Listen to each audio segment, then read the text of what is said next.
Mga ka-viewers, pakinggan natin ang atake ng isang pastor ng Assembly of God na si Pastor Edwin. Sagutin natin pagkatapos marinig ang kanyang mga atake tungkol kay Birhing Maria. Ginawa nilang tagapagligtas ang rebulto na tinatawag na Maria o ang Santa Maria na matagal lang patay.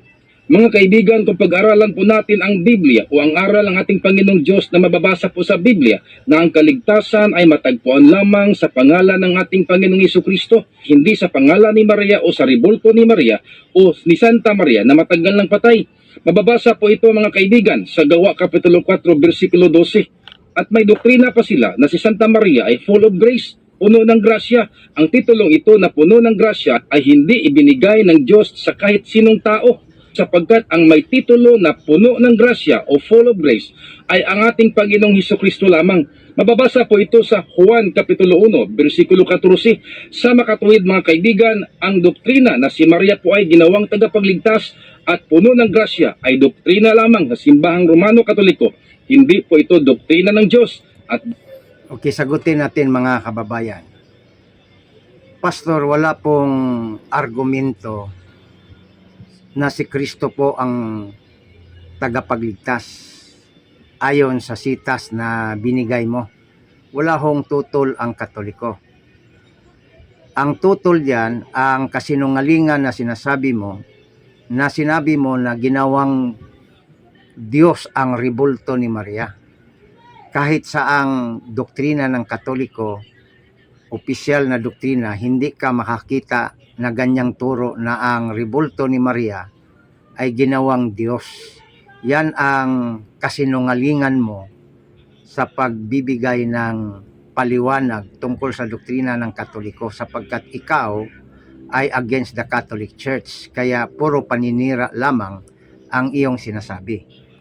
Pangalawa, ang sinabi mong hindi si Maria puno ng grasya, kundi ang Diyos lamang. Una, ang Diyos ang may-ari sa lahat ng grasya. Pero ang kasinungalingan mo nang sinabi mo na si Maria hindi puno ng grasya.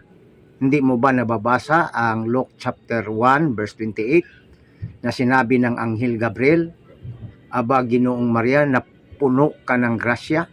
So maliwanag na kasinungalingan ang sinasabi mo na walang taong binigyan ng Diyos na full of grace. Ano pala ang nabasa natin? Ano pala ang sinabi sa San Lucas 1:28? Sino ngayon ang nagsisinungaling? Ang Biblia na sinabi, Hail Mary, full of grace, ayon sa Lucas 1:28, na ikaw ngayon na pastor, nagpakilalang mangangaral kuno ng Diyos. Pangalawa, mga kababayan, itong sinabi niya na yan daw tinuturo na si Maria ay puno ng grasya, hindi daw turo ng Diyos. Inabasa natin sa Biblia. So, sino ngayon ang nagturo na hindi sa Diyos? O di ba bumirang sa iyo, pastor? Bumalik sa iyo, bumalandra sa iyo? Hindi namin doktrina na si Maria o ang rebulto ni Maria ay aming tagapagligtas. Yan ay likhang kasinungalingan mo lamang para ipakilala mo o i-preach mo sa mga Katolikong walang alam. Kaya mga kababayan, huwag tayong magpaniwala sa ganitong klase na paninira na akala mo ay katotohanan dahil sila ay pastor, kuno na nagsasabi sa Biblia. Pero pag iyong sinuri, labag pala sa Biblia at sa turo ng Santa Iglesia ang sinasabi. Yan po ang ating sagot, reaksyon. Maraming salamat at magandang araw sa atin lahat.